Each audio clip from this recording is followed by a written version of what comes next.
Hi guys, ഏവർക്കും bonus വെല്ലിലേക്ക് സ്വാഗതം. ഇന്ന് നമുക്കൊരു ക്രാഫ്റ്റ് ചെയ്യാൻ പോകുന്നത്. ആദ്യം ഒരു കാർഡ്ബോർഡ് എടുക്കുക. 23.5 സെൻറ്റിമീറ്റർ ലെങ്ത്തും 18 സെൻറ്റിമീറ്റർ ബെർത്തുമുള്ള ഒരു കാർഡ്ബോർഡാണ് എടുക്കേണ്ടത്. അത് ഞാൻ ആദ്യം ബ്ലാക്ക് പെയിൻറ്റ് വെച്ചിട്ട് ബേസ് അടിച്ചു കൊടുക്കുകയാണ് ചെയ്യേണ്ടത്. അത് കഴിയുമ്പോഴത്തേക്ക് നമ്മളത് മൂന്ന് കോളവും 5 റോയുമായിട്ട് മാറ്റണം. അത് കഴിഞ്ഞ് ഞാനവിടെ ഒരു ഫ്രൂട്ട് ഗെയിം എന്ന് പറഞ്ഞ് എഴുതിയിട്ട് കുറച്ച് ഫ്രൂട്ട്സ് ഉള്ളൊരു ബാസ്ക്കറ്റ് വരച്ച് എടുക്കുന്നുണ്ട്. അത് നമുക്ക് അതിൽ ഒട്ടിച്ചു കൊടുക്കാം.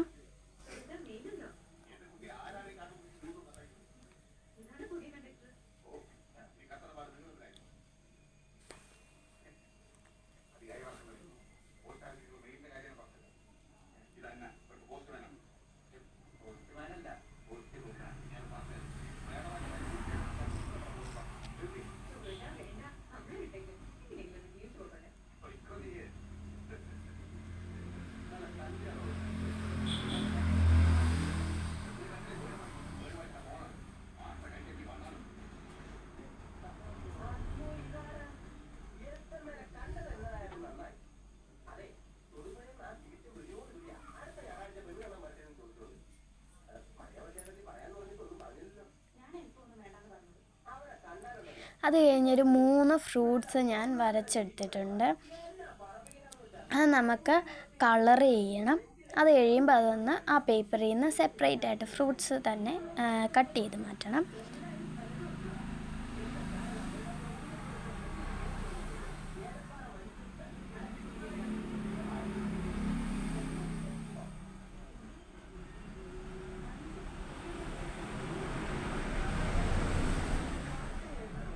അത് കഴിയുമ്പോഴത്തേക്ക് 3 സെൻറ്റിമീറ്ററുള്ള ഒരു 6 സ്ക്വയേഴ്സ് ഞാൻ വരച്ചു കൊടുത്തിട്ടുണ്ട്. അത് കഴിഞ്ഞ് അത് ഒട്ടിക്കാൻ വേണ്ടി ഒരു ക്യൂബ് മാതിരി ഒട്ടിക്കാൻ വേണ്ടി അതിൻ്റെ സൈഡിലായിട്ട് വരച്ചിട്ടുണ്ട്. അത് നിങ്ങൾ വീഡിയോയിൽ കാണുമ്പോൾ മനസ്സിലാവുമെന്ന് വിചാരിക്കുന്നു.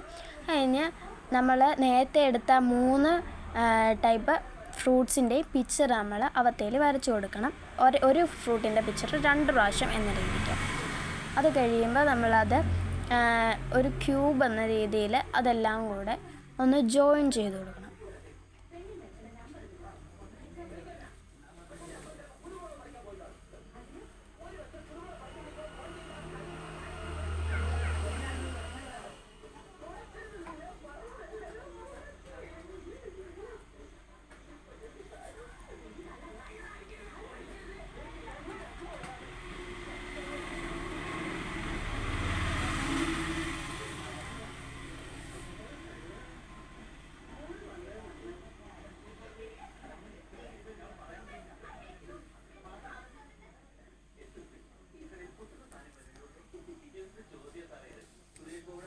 നമ്മുടെ ക്രാഫ്റ്റ് അങ്ങനെ കംപ്ലീറ്റ് ആയിരിക്കുകയാണ്. ഞാൻ ഉണ്ടാക്കിയത് ഒരു ഗെയിം ബോർഡാണ്.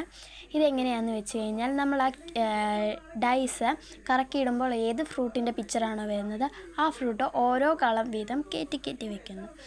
അങ്ങനെ ആ കളത്തിന് ഏറ്റവും മേളിൽ, ആ ബോർഡിന് ഏറ്റവും മേളിൽ ഏത് ഫ്രൂട്ട് ആദ്യം വരുന്നോ ആ ഫ്രൂട്ട് ജയിക്കും. ഇത് നമ്മൾ 3 പേര് വെച്ചിട്ടോ, നിങ്ങൾക്ക് ഇത് ഇത്തിരിയും കൂടെ വലുതാണെങ്കിൽ എത്ര പേർക്ക് വേണമെങ്കിലും കളിക്കാവുന്ന ഒരു ഗെയിമാക്കിയിട്ട് നമുക്കിത് ചെയ്യാവുന്നതാണ്. അപ്പോൾ ശരി, ബൈ ഗൈസ്.